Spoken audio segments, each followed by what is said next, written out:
박제가 되어버린 천재를 아시오. 나는 유쾌하오. 이런 때 연애까지가 유쾌하오. 육신이 흐느적흐느적하도록 피로했을 때만 정신이 은화처럼 막소. 니코틴이 내 뱃대 앓는 뱃속으로 스미면 머릿속에 을의 백지가 준비되는 법이요. 그 위에다 나는 위트와 패러독스를 바둑 보석처럼 늘어놓소. 가증할 상식의 병이요. 나는 또 여인과 생활을 설계하오. 연애기법에 맞아 서먹서먹해진 지성의 극치를 흘기 좀 들여다본 일이 있는, 말하자면 일종의 정신분일자 말이요. 이런 여인의 반, 그것은 온갖 것의 반이요. 만을 영수하는 생활을 설계한다는 말이요. 그런 생활 속에 한 발만 들여놓고 흡사 두 개의 태양처럼 마주 쳐다보면서 낄낄거리는 것이요. 나는 아마 어지간히 인생의 재행이 싱거워서 견딜 수가 없게끔 되고 그만둔 모양이요. 굿바이, 굿바이. 그대는 이따금 그대가 제일 싫어하는 음식을 탐식하는 아이러니를 실천해보는 것도 좋을 것 같소. 위트와 패러독스와 그대 자신을 위조하는 것도 할 만한 일이요. 그대의 작품은 한 번도 본 일이 없는 기성품에 의하여 차라리 경편하고 고매하리다. 19세기는 될 수 있거든 봉쇄하여 버리요. 도스토옙스키 정신이란 자칫하면 낭비일 것 같소. 위고를 불란서에 빵 한 조각이라고는 누가 그랬는지 지연인 듯싶소. 그러나 인생 혹은 그 모형에 있어서 디테일 때문에 속는다거나 해서야 되겠소. 화를 보지 마오.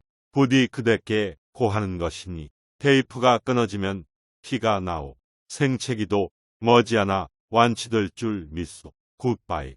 감정은 어떤 포즈, 그 포즈의 원소만을 지적하는 것이 아닌지 나도 모르겠소. 그 포즈가 부동자세까지 고도화할 때 감정은 딱 공급을 정지합니다. 나는 내 비범한 발육을 회고하여 세상을 보는 안목을 규정하였소. 여왕봉과 미망인 세상에 하고 많은 여인이 본질적으로 이미 미망인이 아닌 이가 있으리까? 아니, 여인의 전부가 그 일상에 있어서 개개, 미망인이라는 내 논리가 뜻밖에도 여성에 대한 모독이 되어 굿바이. 그 33번지라는 것이 구조가 흡사 유곽이라는 느낌이 없지 않다. 한 번지에 18가구가 쭉 어깨를 맞대고 늘어서서 창호가 똑같고 아궁이 모양이 똑같다. 게다가 각 가구에 사는 사람들이 송이송이 꽃과 같이 젊다. 해가 들지 않는다.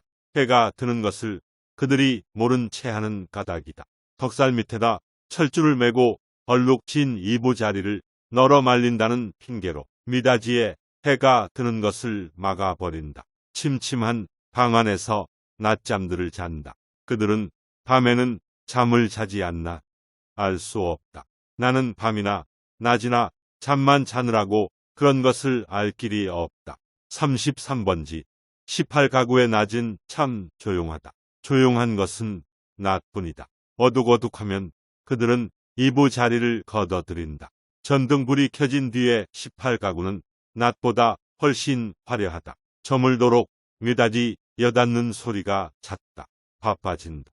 여러 가지 냄새가 나기 시작한다. 비웃 굽는 내, 탕고도 오락내, 뜨물내, 비눗내. 그러나 이런 것들보다도 그들의 문패가 제일로 고개를 끄덕이게 하는 것이다. 이 18가구를 대표하는 대문이라는 것이 일각이 져서 외따로 떨어지기는 했으나 있다. 그러나 그것은 한 번도 다친 일이 없는 한길이나 마찬가지 대문인 것이다. 온갖 장사치들은 하루 가운데 어느 시간에라도 이 대문을 통하여 드나들 수 있는 것이다. 이네들은 문간에서 두부를 사는 것이 아니라 미닫이를 열고 방에서 두부를 사는 것이다. 이렇게 생긴 33번지 대문에 그들 18가구의 문패를 몰아다 붙이는 것은 의미가 없다.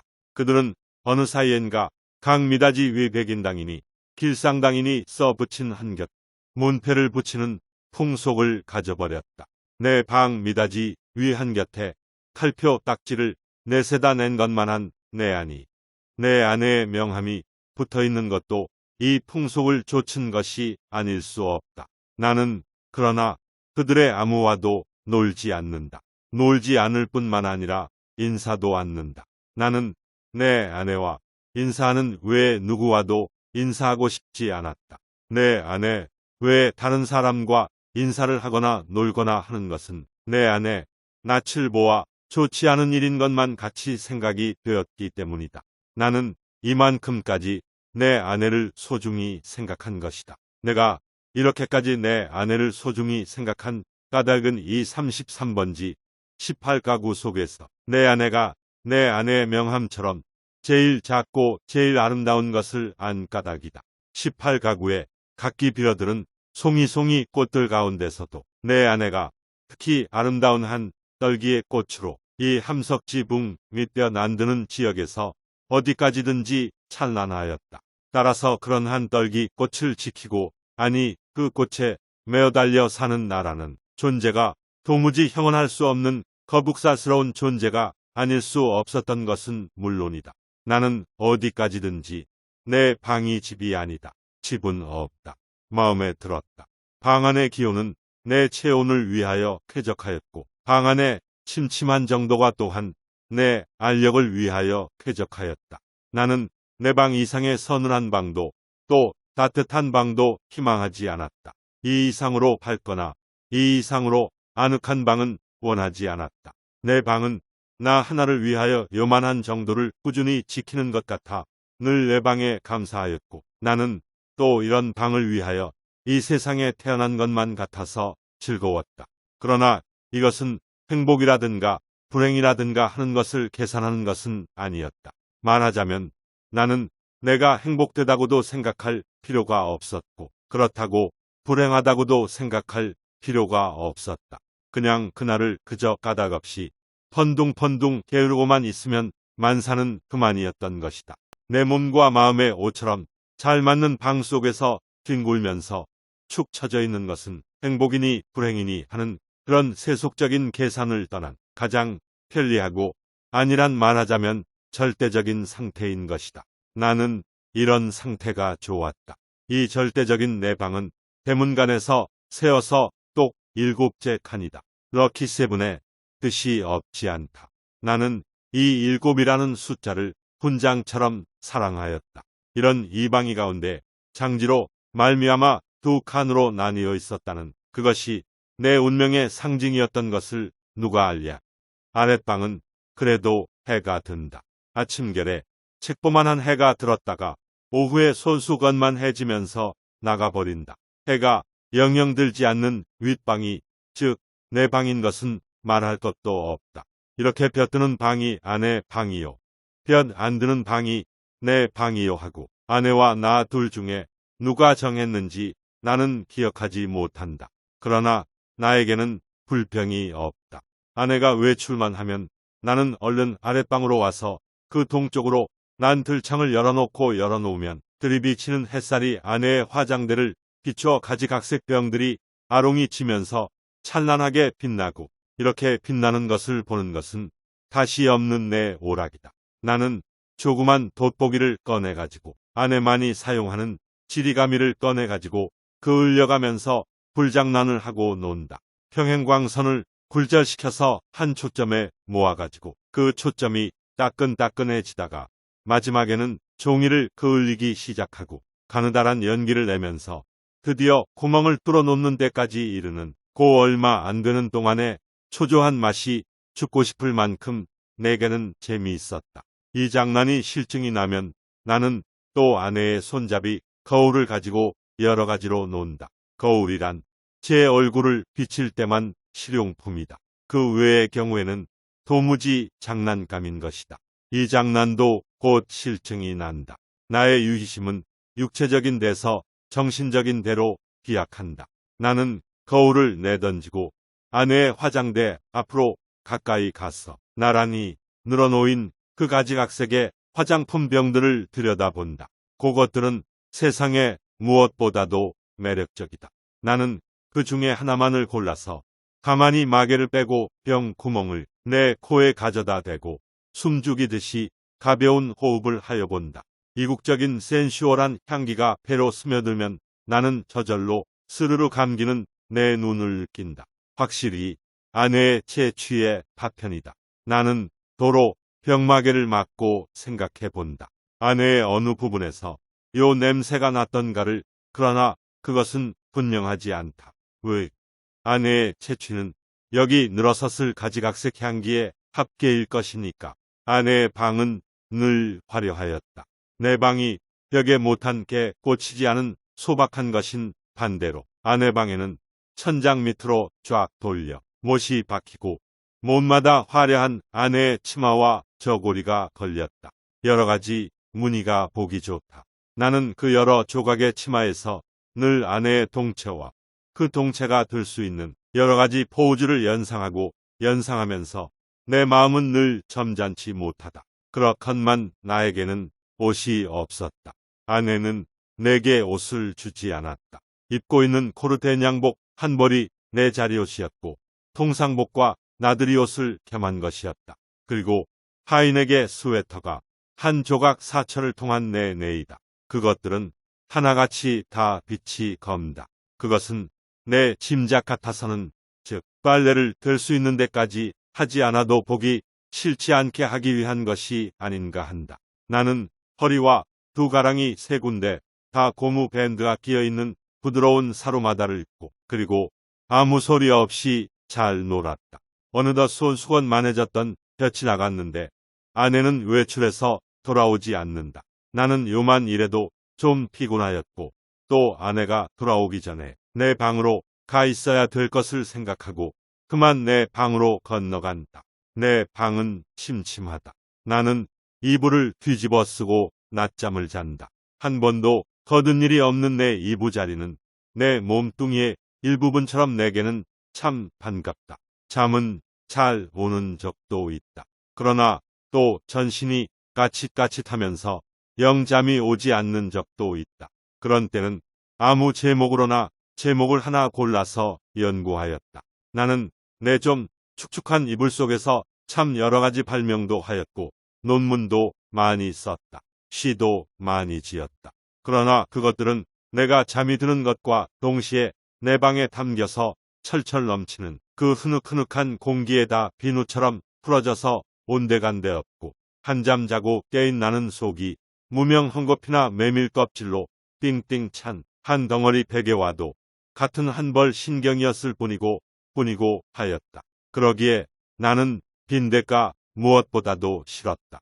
그러나 내 방에서는 겨울에도 몇 마리의 빈대가 끊이지 않고 나왔다. 내게 근심이 있었다면 오직 이 빈대를 미워하는 근심일 것이다. 나는 빈대에게 물려서 가려운 자리를 피가 나도록 긁었다.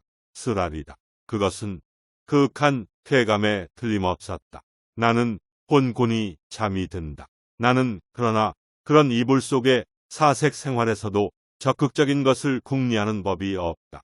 내게는 그럴 필요가 대체 없었다. 만일 내가 그런 좀 적극적인 것을 궁리해내었을 경우에 나는 반드시 내 아내와 의논하여야 할 것이고 그러면 반드시 나는 아내에게 꼬지람을 들을 것이고 나는 꼬지람이 무서웠다느니 보다는 성가셨다. 내가 제법 한 사람의 사회인의 자격으로 일을 해보는 것도 아내에게 사설 듣는 것도 나는 가장 게으른 동물처럼 게으른 것이 좋았다. 될 수만 있으면 이 무의미한 인간의 탈을 벗어 버리고도 싶었다. 나에게는 인간 사회가 스스러웠다. 생활이 스스러웠다. 모두가 서먹서먹할 뿐이었다. 아내는 하루에 2번 세수를 한다. 나는 하루 한 번도 세수를 하지 않는다. 나는 밤중 3시나 4시쯤 해서 변소에 갔다. 달이 밝은 밤에는 한참씩 마당에 우두커니 섰다가 들어오곤 한다. 그러니까 나는 이 18가구의 아무와도 얼굴이 마주치는 일이 거의 없다. 그러면서도 나는 이 18가구의 젊은 여인네 얼굴들을 거반 다 기억하고 있었다. 그들은 하나같이 내 아내만 못하였다. 11시쯤 해서 하는 아내의 첫 번 세수는 좀 간단하다. 그러나 저녁 7시쯤 해서 하는 2번째 세수는 손이 많이 간다. 아내는 낮에보다도 밤에 더 좋고 깨끗한 옷을 입는다. 그리고 낮에도 외출하고 밤에도 외출하였다. 아내에게 직업이 있었던가? 나는 아내의 직업이 무엇인지 알 수 없다. 만일 아내에게 직업이 없었다면 같이 직업이 없는 나처럼 외출할 필요가 생기지 않을 것인데 아내는 외출한다. 외출할 뿐만 아니라 내객이 많다. 아내에게 내객이 많은 날은 나는 온종일 내 방에서 이불을 쓰고 누워 있어야만 된다. 불장난도 못한다. 화장품 냄새도 못 맡는다. 그런 날은 나는 의식적으로 우울해하였다. 그러면 아내는 나에게 돈을 준다. 50전짜리 은화다. 나는 그것이 좋았다. 그러나 그것을 무엇에 써야 옳을지 몰라서 늘 머리맡에 던져두고 한 것이 어느 결에 모여서 꽤 많아졌다. 어느 날 이것을 본 아내는 금고처럼 생긴 벙어리를 사다 준다. 나는 한 푼씩 그 속에 넣고 열쇠는 아내가 가져갔다. 그 후에도 나는 더러 은화를 그 벙어리에 넣은 것을 기억한다. 그리고 나는 게을렀다.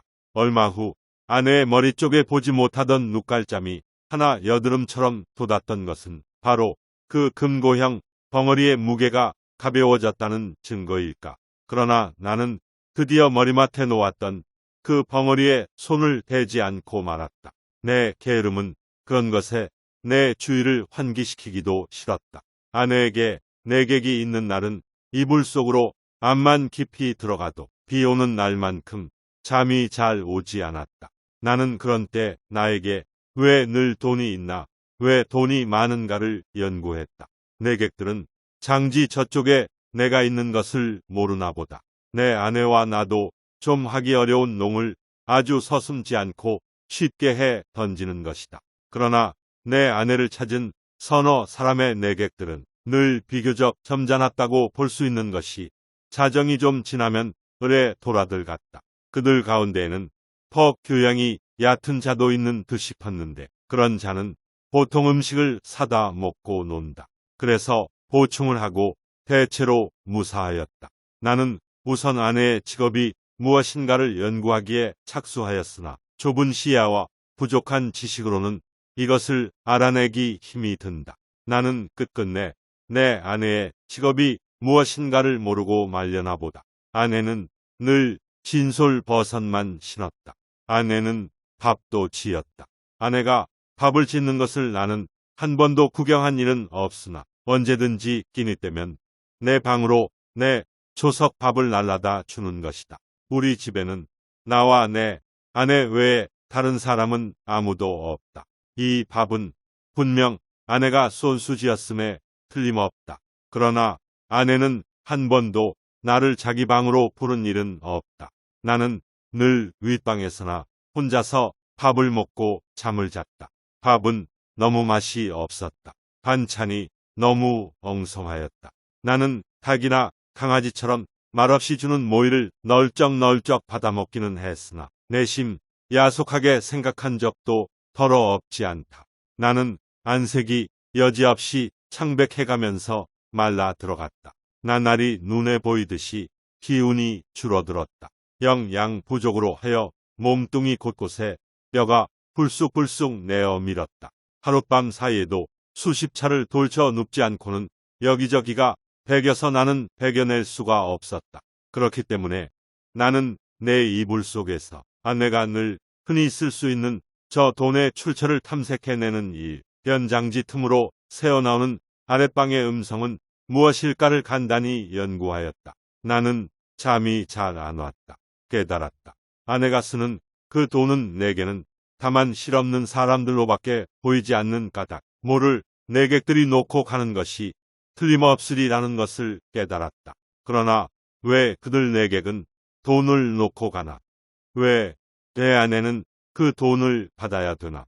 하는 예관념이 내게는 도무지 알 수 없는 것이었다. 그것은 그저 예에 지나지 않는 것일까? 그렇지 않으면 꼭 무슨 대가일까? 보수일까? 내 아내가 그들의 눈에는 동정을 받아야만 할 한가엾은 인물로 보였던가? 이런 것들을 생각하노라면 을의 내 머리는 그냥 혼란하여 버리고 하였다. 잠들기 전에 획득했다는 결론이 오직 불쾌하다는 것뿐이었으면서도 나는 그런 것을 아내에게 물어보거나 한 일이 참 한 번도 없다. 그것은 대체 귀찮기도 하려니와 한잠 자고 일어나는 나는 사뭇 딴 사람처럼 이것도 저것도 다 깨끗이 잊어버리고 그만두는 까닭이다.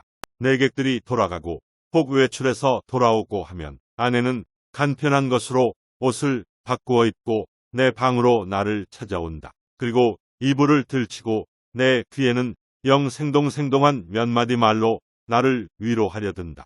나는 조소도 고소도 홍소도 아닌 웃음을 얼굴에 띠고 아내의 아름다운 얼굴을 쳐다본다. 아내는 방글에 웃는다. 그러나 그 얼굴에 떠도는 일말의 애수를 나는 놓치지 않는다. 아내는 능히 내가 배고파하는 것을 눈치챌 것이다. 그러나 아랫방에서 먹고 남은 음식을 나에게 주려 들지는 않는다. 그것은 어디까지든지 나를 존경하는 마음일 것임에 틀림없다. 나는 배가 고프면서도 적이 마음이 든든한 것을 좋아했다.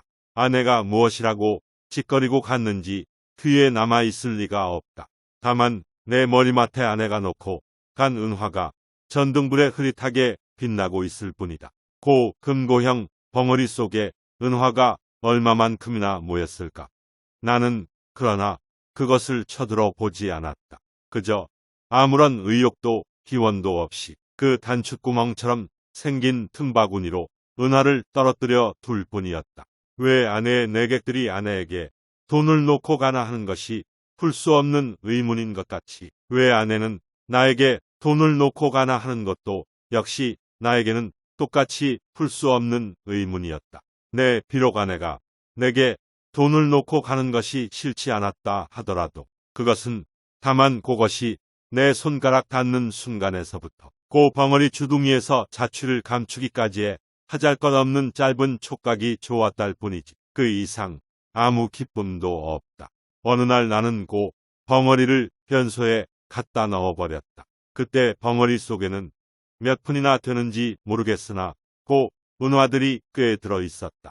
나는 내가 지구 위에 살며 내가 이렇게 살고 있는 지구가 질풍신뇌의 속력으로 광대무변의 공간을 달리고 있다는 것을 생각했을 때 참 허망하였다. 나는 이렇게 부지런한 지구 위에서는 현기증도 날 것 같고 해서 한시바삐 내려 버리고 싶었다. 이불 속에서 이런 생각을 하고 난 뒤에는 나는 고 은화를 고 벙어리에 넣고 하는 것조차 귀찮아졌다. 나는 아내가 손수 벙어리를 사용하였으면 하고 생각하였다. 벙어리도 돈도 사실은 아내에게만 필요한 것이지 내게는 애초부터 의미가 전혀 없는 것이었으니까 될 수만 있으면 그 벙어리를 아내는 아내 방으로 가져갔으면 하고 기다렸다. 그러나 아내는 가져가지 않는다. 나는 내가 아내 방으로 가져다 둘까 하고 생각하여 보았으나 그 즈음에는 아내의 내객이 워낙 많아서 내가 아내 방에 가볼 기회가 도무지 없었다. 그래서 나는 하는 수 없이 변소에 갖다 집어넣어 버리고 만 것이다. 나는 서글픈 마음으로 아내의 꾸지람을 기다렸다. 그러나 아내는 끝내 아무 말도 하지 않았다. 않았을 뿐 아니라 여전히 돈은 돈대로 머리맡에 놓고 가지 않나. 내 머리맡에는 어느덧 은화가 꽤 많이 모였다. 내객이 아내에게 돈을 놓고 가는 것이나 아내가 내게 돈을 놓고 가는 것이나 일종의 쾌감 그 외에 다른 아무런 이유도 없는 것이 아닐까 하는 것을 나는 또 이불 속에서 연구하기 시작하였다. 쾌감이라면 어떤 종류의 쾌감일까를 계속하여 연구하였다. 그러나 그것은 이불 속의 연구로는 알 길이 없었다. 쾌감 하고 나는 뜻밖에도 이 문제에 대해서만 흥미를 느꼈다. 아내는 물론 나를 늘 감금하여 두다시피 하여 왔다. 내게 불평이 있을 리 없다. 그런 중에도 나는 그 쾌감이라는 것의 유무를 체험하고 싶었다. 나는 아내의 밤 외출 틈을 타서 밖으로 나왔다. 나는 거리에서 잊어버리지 않고 가지고 나온 은화를 지폐로 바꾼다. 5원이나 된다. 그것을 주머니에 넣고 나는 목적지를 잃어버리기 위하여 얼마든지 거리를 쏘다녔다. 오래간만에 보는 거리는 거의 경의에 가까울 만큼 내 신경을 흥분시키지 않고는 마지 않았다. 나는 금시에 피곤하여 버렸다. 그러나 나는 참았다. 그리고 밤이 이슥하도록 까닭을 잃어버린 채 이 거리 저 거리로 지향 없이 헤매었다. 돈은 물론 한 푼도 쓰지 않았다. 돈을 쓸 아무 엄두도 나서지 않았다. 나는 벌써 돈을 쓰는 기능을 완전히 상실한 것 같았다. 나는 과연 피로를 이 이상 견디기가 어려웠다. 나는 가까스로 내 집을 찾았다. 나는 내 방을 가려면 아내 방을 통과하지 않으면 안 될 것을 알고 아내에게 내객이 있나 없나를 걱정하면서 미닫이 앞에서 좀 거북살스럽게 기침을 한 번 했더니 이것은 참 또 너무도 암상스럽게 미닫이가 열리면서 아내의 얼굴과 그등 그의 낯선 남자의 얼굴이 이쪽을 내다보는 것이다. 나는 벼란간 내어 쏟아지는 불빛에 눈이 부셔서 좀 머뭇머뭇했다. 나는 아내의 눈초리를 못 본 것은 아니다. 그러나 나는 모른 채 하는 수밖에 없었다. 왜?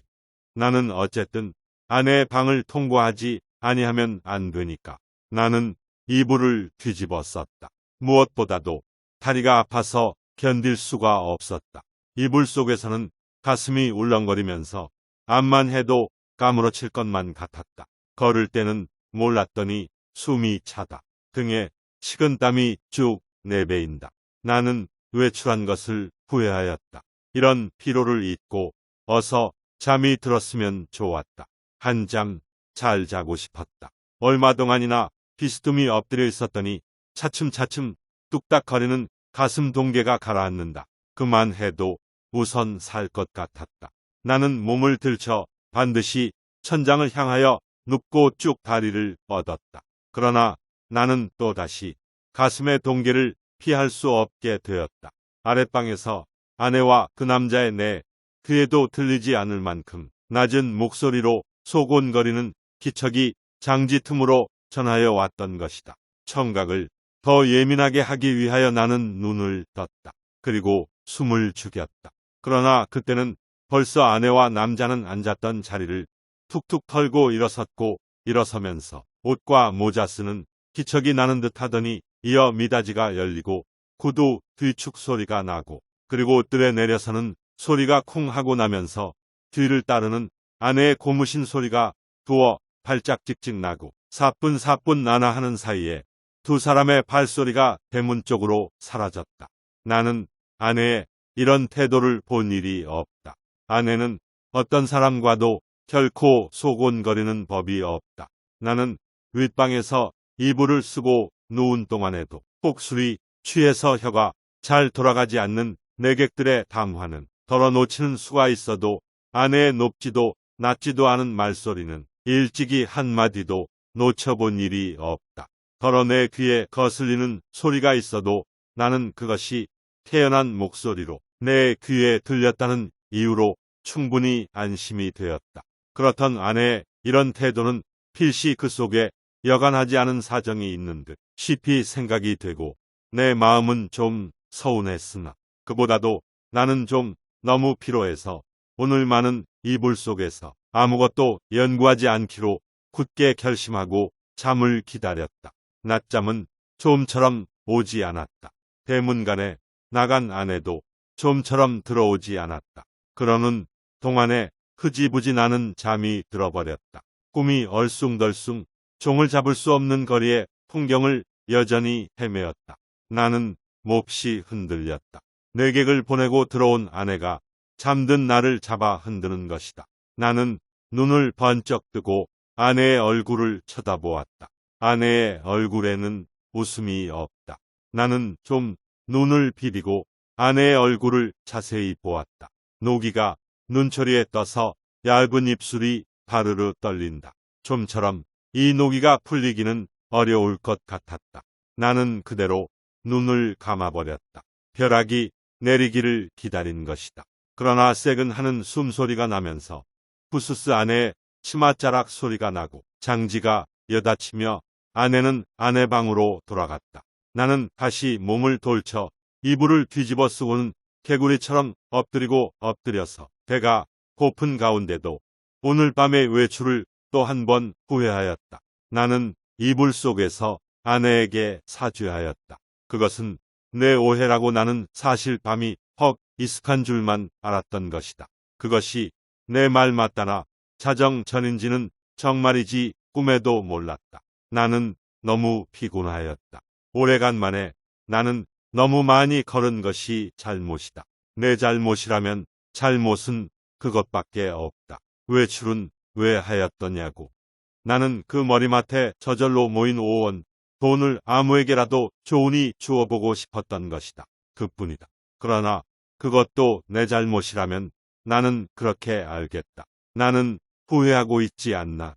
내가 그 5원 돈을 써 버릴 수가 있었던들 나는 자정 안에 집에 돌아올 수 없었을 것이다. 그러나 거리는 너무 복잡하였고 사람은 너무도 들끓었다. 나는 어느 사람을 붙들고 그 5원 돈을 내어 주어야 할지 갈피를 잡을 수가 없었다. 그러는 동안에 나는 여지없이 피곤해 버리고 말았던 것이다. 나는 무엇보다도 좀 쉬고 싶었다. 눕고 싶었다. 그래서 나는 하는 수 없이 집으로 돌아온 것이다. 내 짐작 같아서는 밤이 어지간히 늦은 줄만 알았는데 그것이 불행히도 자정 전이었다는 것은 참 안 된 일이다. 미안한 일이다. 나는 얼마든지 사죄하여도 좋다. 그러나 종시 아내의 오해를 풀지 못하였다 하면 내가 이렇게까지 사죄하는 보람은 그럼 어디 있나. 한심하였다. 1시간 동안을 나는 이렇게 초조하게 굴지 않으면 안 되었다. 나는 이불을 획 젖혀버리고 일어나서 장지를 열고 아내 방으로 비칠비칠 달려갔던 것이다. 내게는 거의 의식이라는 것이 없었다. 나는 아내 이불 위에 엎드러지면서 바지 포켓 속에서 그 돈 5원을 꺼내 아내 손에 쥐어준 것을 간신히 기억할 뿐이다. 이튿날 잠이 깨었을 때 나는 내 아내 방 안에 이불 속에 있었다. 이것이 이 33번지에서 살기 시작한 이래 내가 아내 방에서 잔 맨 처음이었다. 해가 들창에 훨씬 높았는데 아내는 이미 외출하고 벌써 내 곁에 있지는 않다. 아니, 아내는 어쩌면 내가 의식을 잃은 동안에 외출한 것인지도 모른다. 그러나 나는 그런 것을 조사하고 싶지 않았다. 다만 전신이 찌뿌드드한 것이 손가락 하나 꼼짝할 힘조차 없었다. 책보보다 좀 작은 면적의 볕이 눈이 부시다. 그 속에서 수없이 먼지가 흡사 미생물처럼 난무한다. 코가 콱 막히는 것 같다. 나는 다시 눈을 감고 이불을 푹 뒤집어 쓰고 낮잠을 자기에 착수하였다. 그러나 코를 스치는 아내의 채취는 꽤 도발적이었다. 나는 몸을 여러 번 비비고면서 아내의 화장대에 늘어선고 가지각색 화장품 병들의 마개를 뽑았을 때 풍기는 냄새를 더듬느라고 좀처럼 잠은 들지 않는 것을 나는 어찌하는 수도 없었다. 견디다 못하여 나는 그만 이불을 걷어차고 벌떡 일어나서 내 방으로 갔다. 내 방에는 다 식어빠진 내 끼니가 가지런히 놓여 있는 것이다. 내 방에는 다 식어빠진 내 끼니가 가지런히 놓여 있는 것이다. 아내는 내 모이를 여기다 두고 나간 것이다. 나는 우선 배가 고팠다. 한 숟갈을 입에 떠 넣었을 때 그 촉감은 참 너무도 냉회와 같이 서늘하였다. 나는 숟갈을 놓고 내 이불 속으로 들어갔다. 하룻밤을 비었던 내 이부자리는 여전히 반갑게 나를 맞아준다. 나는 내 이불을 뒤집어 쓰고 이번에는 참 늘어지게 한잠 잤다. 참, 내가 잠을 깬 것은 전등이 켜진 뒤다. 그러나 아내는 아직도 돌아오지 않았나 보다. 아니, 돌아왔다. 또 나갔는지 알 수 없다. 그러나 그런 것을 상고하여 무엇하나 정신이 한결 난다. 나는 밤이를 생각해 보았다. 그 돈 5원을 아내 손에 쥐어주고 넘어졌을 때 느낄 수 있었던 쾌감을 나는 무엇이라고 설명할 수가 없었다. 그러나 내객들이 내 아내에게 돈 놓고 가는 심리며 내 아내가 내게 돈 놓고 가는 심리의 비밀을 나는 알아낸 것 같아서 여간 즐거운 것이 아니다. 나는 속으로 빙그레 웃어 보았다. 이런 것을 모르고 오늘까지 지내온 내 자신이 어떻게 우스꽝스럽게 보이는지 몰랐다. 따라서 나는 또 오늘 밤에도 외출하고 싶었다. 그러나 돈이 없다. 나는 또 어쩌녁에 그 돈 5원을 한꺼번에 아내에게 주어버린 것을 후회하였다. 또 그 벙어리를 변소에 갖다 쳐넣어버린 것도 후회하였다. 나는 실없이 실망하면서 습관처럼 그 돈 5원이 들어있던 내 바지 포켓에 손을 넣어 한번 휘둘러 보았다. 뜻밖에도 내 손에 쥐어지는 것이 있었다. 이 원밖에 없다. 그러나 많아야 맛은 아니다. 얼마간이고 있으면 된다. 나는 그만한 것이 여간 고마운 것이 아니었다. 나는 기운을 얻었다. 나는 그 단벌다 떨어진 코르된 양복을 걸치고 배고픈 것도 주제 사나운 것도 다 잊어버리고 활갯짓을 하면서 또 거리로 나섰다. 나서면서 나는 제발 시간이 화살 단 듯해서 자정이 어서 획 지나 버렸으면 하고 조바심을 태웠다. 아내에게 돈을 주고 아내 방에서 자보는 것은 어디까지든지 좋았지만 만일 잘못해서 자정 전에 집에 들어갔다가 아내의 눈총을 맞는 것은 그것은 여간 무서운 일이 아니었다. 나는 저물도록 길과 시계를 들여다보고 하면서 또 지향 없이 거리를 방황하였다. 그러나 이날은 좀처럼 피곤하지는 않았다. 다만 시간이 좀 너무 더디게 가는 것만 같아서 안타까웠다. 경성역 시계가 확실히 자정을 지난 것을 본 뒤에 나는 집을 향하였다. 그날은 그 일각대문에서 아내와 아내의 남자가 이야기하고 서 있는 것을 만났다. 나는 모른 체하고 두 사람 곁을 지나서 내 방으로 들어갔다. 뒤이어 아내도 들어왔다. 와서는 이 밤중에 평생 안 하던 쓰레질을 하는 것이었다. 조금 있다가 아내가 눕는 기척을 엿보자마자 나는 또 장지를 열고 아내 방으로 가서 그 돈 2원을 아내 손에 덥석 쥐어주고 그리고 하여간 그 2원을 오늘 밤에도 쓰지 않고 도로 가져온 것이 참 이상하다는 듯이 아내는 내 얼굴을 몇 번이고 엿보고 아내는 드디어 아무 말도 없이 나를 자기 방에 재워주었다.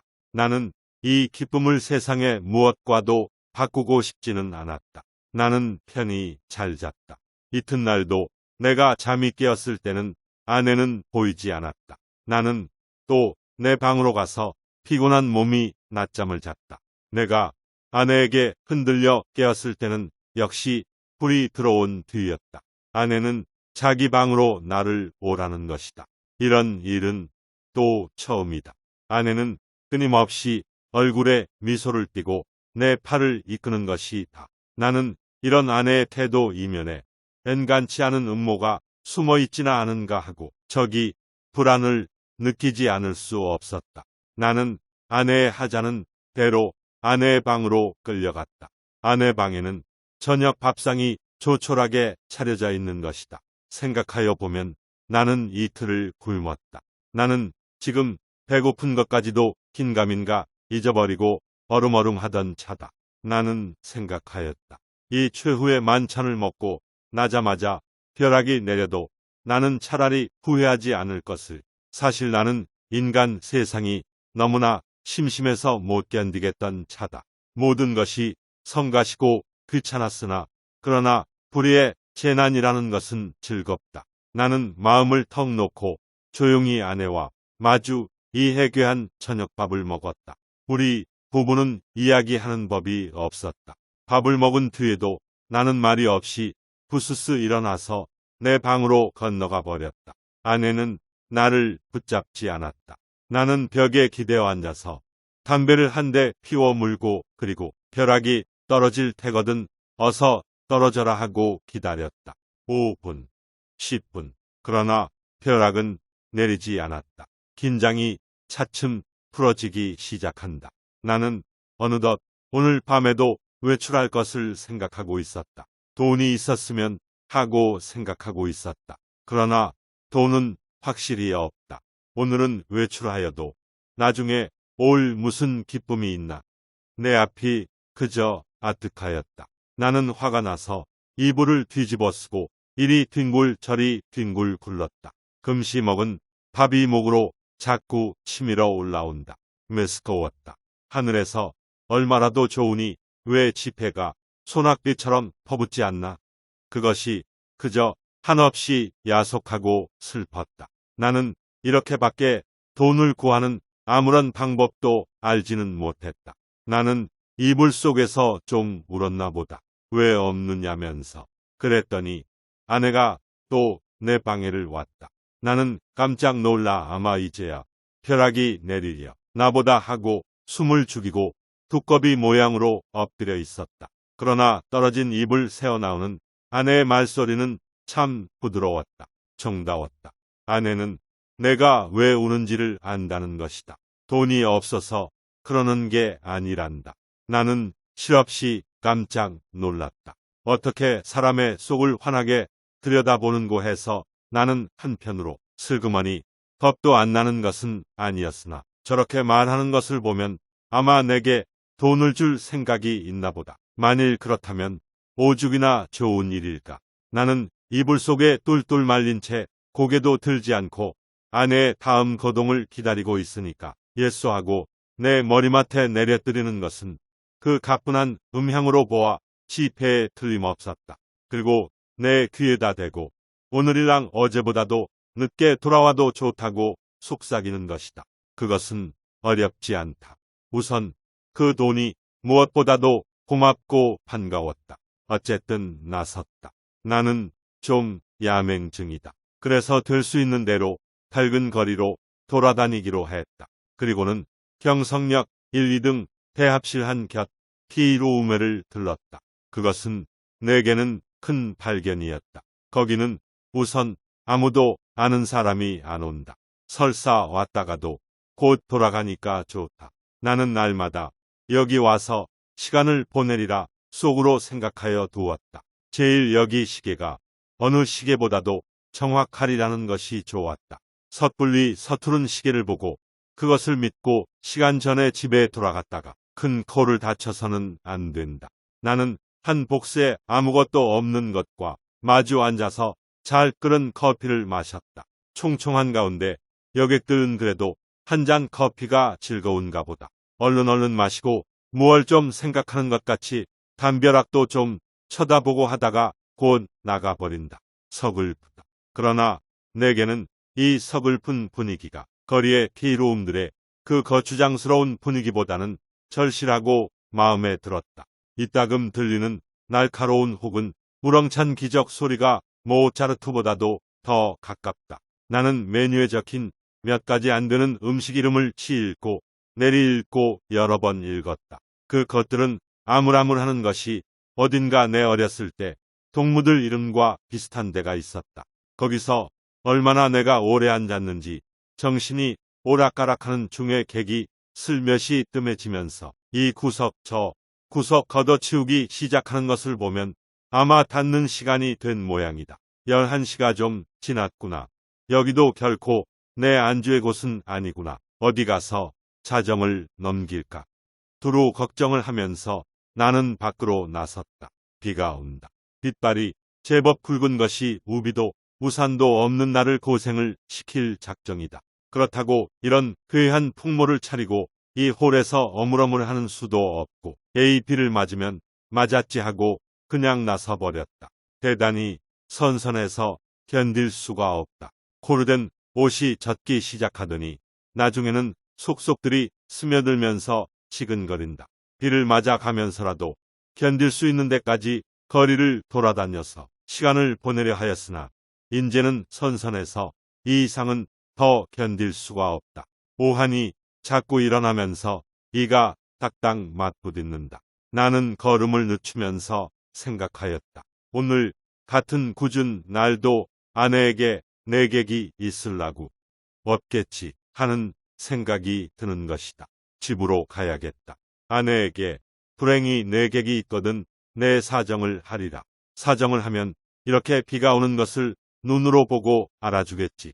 불이 나게 와 보니까 그러나 아내에게는 내객이 있었다. 나는 너무 춥고 척척해서 얼떨결에 놓고 하는 것을 잊었다. 그래서 나는 보면 아내가 덜 좋아할 것을 그만 보았다. 나는 간발자국 같은 발자국을 내면서 덤벙덤벙 아내 방을 디디고 내 방으로 와서 쭉 빠진 옷을 활활 벗어버리고 이불을 뒤썼다. 덜덜덜덜 떨린다. 오한이 점점 더 심해 들어온다. 여전 땅이 꺼져 들어가는 것만 같았다. 나는 그만 의식을 잃어버리고 말았다. 이튿날 내가 눈을 떴을 때 아내는 내 머리맡에 앉아서 제법 근심스러운 얼굴이다. 나는 감기가 들었다. 여전히 으스스 춥고 또 골치가 아프고 입에 군침이 도는 것이 씁쓸하면서 다리팔이 척 늘어져서 노곤하다. 아내는 내 머리를 쓱 짚어보더니 약을 먹어야지 한다.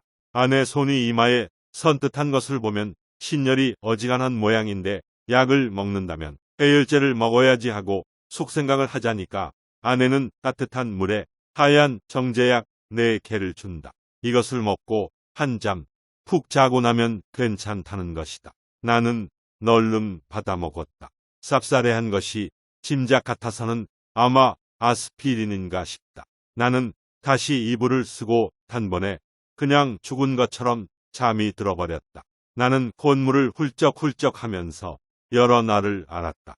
앓는 동안에 끊이지 않고 그 정제약을 먹었다. 그러는 동안에 감기도 나았다. 그러나 입맛은 여전히 소태처럼 썼다.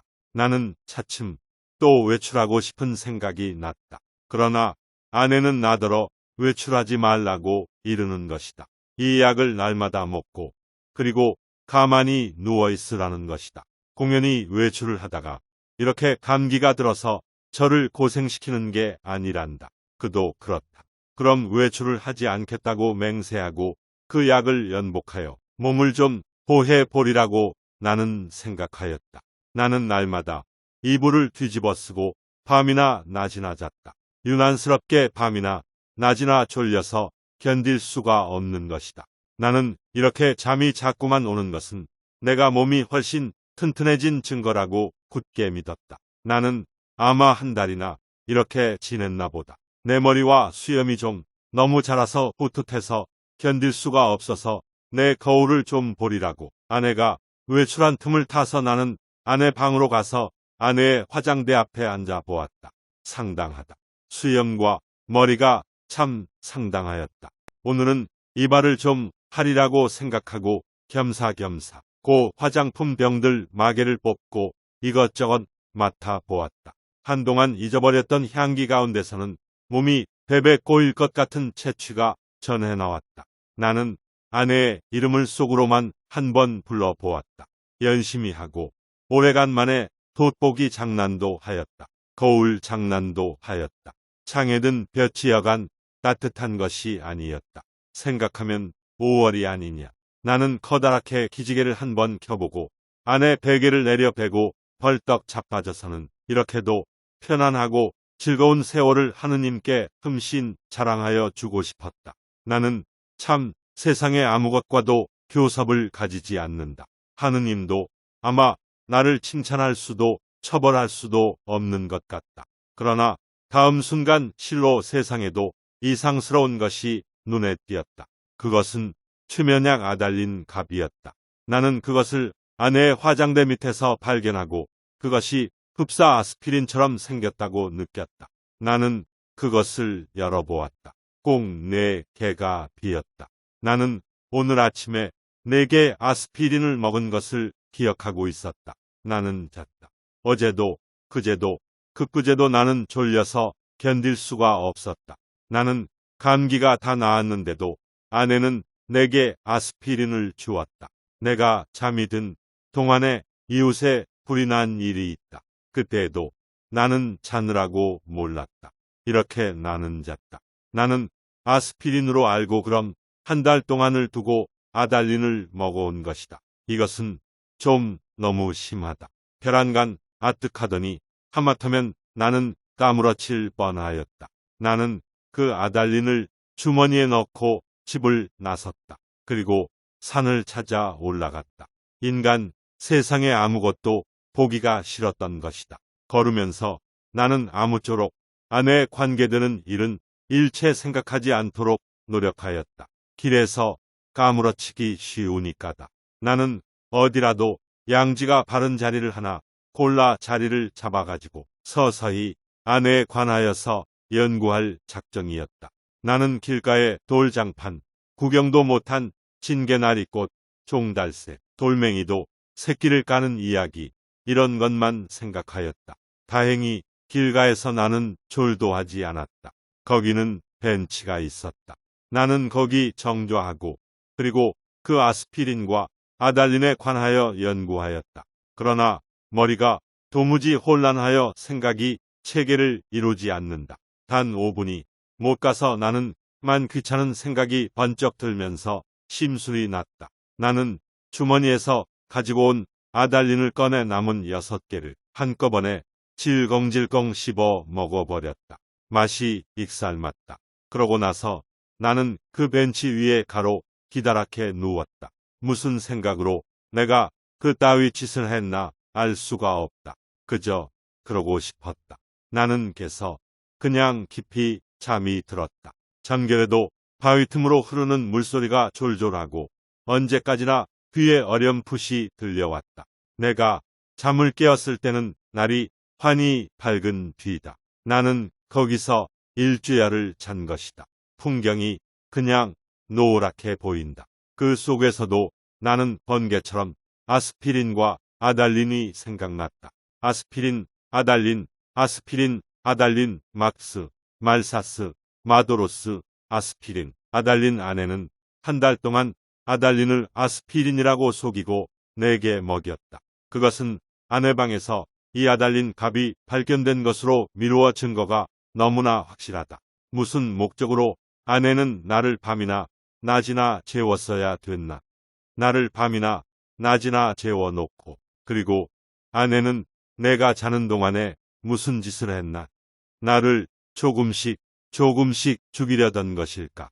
그러나 또 생각하여 보면 내가 한 달을 두고 먹어온 것이 아스피린이었는지도 모른다. 아내는 무슨 근심되는 일이 있어서 밤이면 잠이 잘 오지 않아서 정작 아내가 아달린을 사용한 것이나 아닌지. 그렇다면 나는 참 미안하다. 나는 아내에게 이렇게 큰 의혹을 가졌다는 것이 참 안 됐다. 나는 그래서 불이 나게 거기서 내려왔다. 아랫도리가 회회 내어 저이면서 어찔어찔한 것을 나는 겨우 집을 향하여 걸었다. 8시 가까이였다. 나는 내 잘못된 생각을 죄다 일러바치고 아내에게 사죄하려는 것이다. 나는 너무 급해서 그만 또 말을 잊어버렸다. 그랬더니 이건 참 큰일 났다. 나는 내 눈으로 절대로 보아서 안 될 것을 그만 딱 보아 버리고 만 것이다. 나는 얼떨결에 그만 냉큼 미닫이를 닫고 그리고 현기증이 나는 것을 진정시키느라고 잠깐 고개를 숙이고 눈을 감고 기둥을 짚고 섰자니까 1초 여유도 없이 획 미닫이가 다시 열리더니 매무새를 풀어헤친 아내가 불쑥 내밀면서 내 멱살을 잡는 것이다. 나는 그만 어지러워서 개가 나둥그러졌다. 그랬더니 아내는 넘어진 내 위에 덮치면서 내 살을 함부로 물어뜯는 것이다. 아파 죽겠다.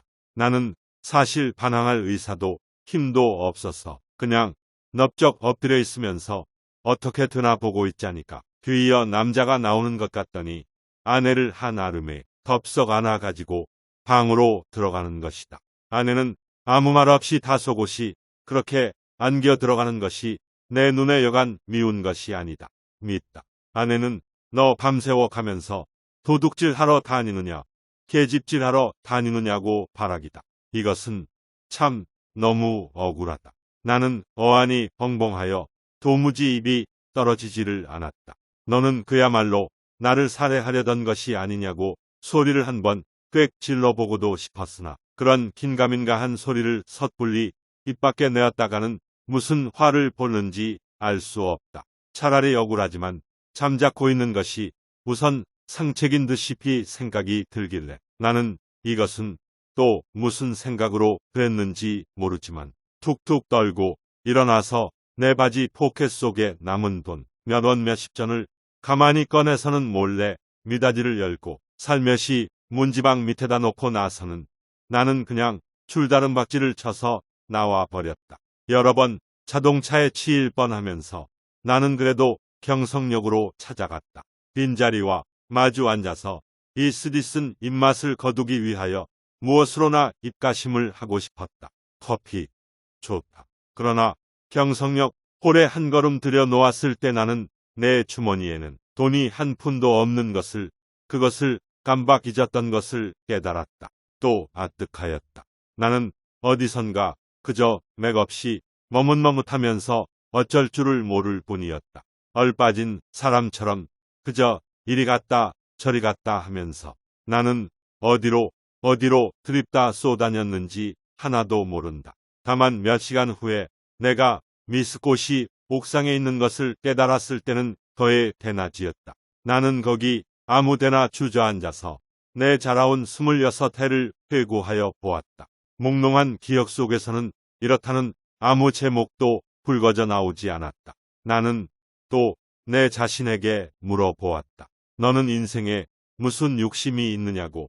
그러나 있다고도 없다고도 그런 대답은 하기가 싫었다. 나는 거에 나 자신의 존재를 인식하기조차도 어려웠다. 허리를 굽혀서 나는 그저 금붕어를 들여다보고 있었다. 금붕어는 참 잘들도 생겼다. 작은 놈은 작은 놈대로, 큰 놈은 큰 놈대로 다 싱싱하니 보기 좋았다. 내려 비치는 5월 햇살에 금붕어들은 그릇 바탕에 그림자를 내려뜨렸다. 지느러미는 하늘하늘 손수건을 흔드는 흉내를 낸다. 나는 이 지느러미 수요를 헤어보기도 하면서 굽힌 허리를 좀처럼 펴지 않았다. 등이 따뜻하다. 나는 또 오타게 거리를 내려다보았다. 거기서는 피곤한 생활이 또 금붕어 지느러미처럼 흐느흐느 허우적거렸다. 눈에 보이지 않는 끈적끈적한 줄에 엉켜서 헤어나지들을 못한다. 나는 피로와 공복 때문에 무너져 들어가는 몸뚱이를 끌고 그 오타게 거리 속으로 섞여가지 않는 수도 없다 생각하였다. 나서서 나는 또 문득 생각하여 보았다. 이 발길이 지금 어디로 향하여 가는 것인가를. 그때 내 눈앞에는 아내의 모가지가 벼락처럼 내려 떨어졌다. 아스피린과 아달린.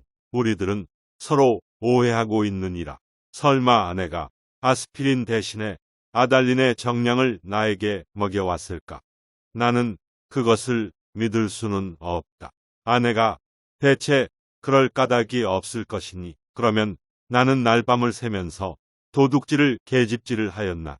정말이지 아니다. 우리 부부는 숙명적으로 발이 맞지 않는 절름발이인 것이다. 내나 아내나 제 거동에 로직을 붙일 필요는 없다. 변해할 필요도 없다.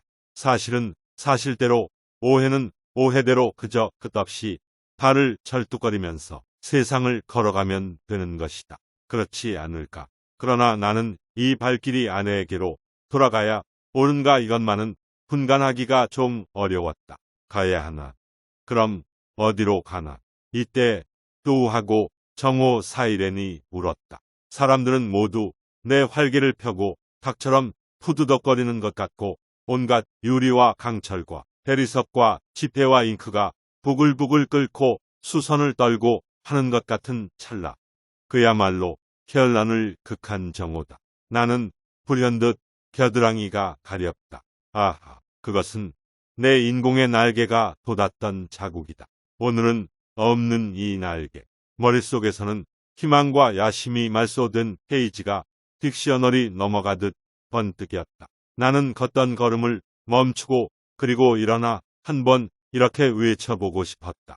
날개야, 다시 돋아라. 날자, 날자. 한 번만 더 날자꾸나. 한 번만 더 날아보자꾸나.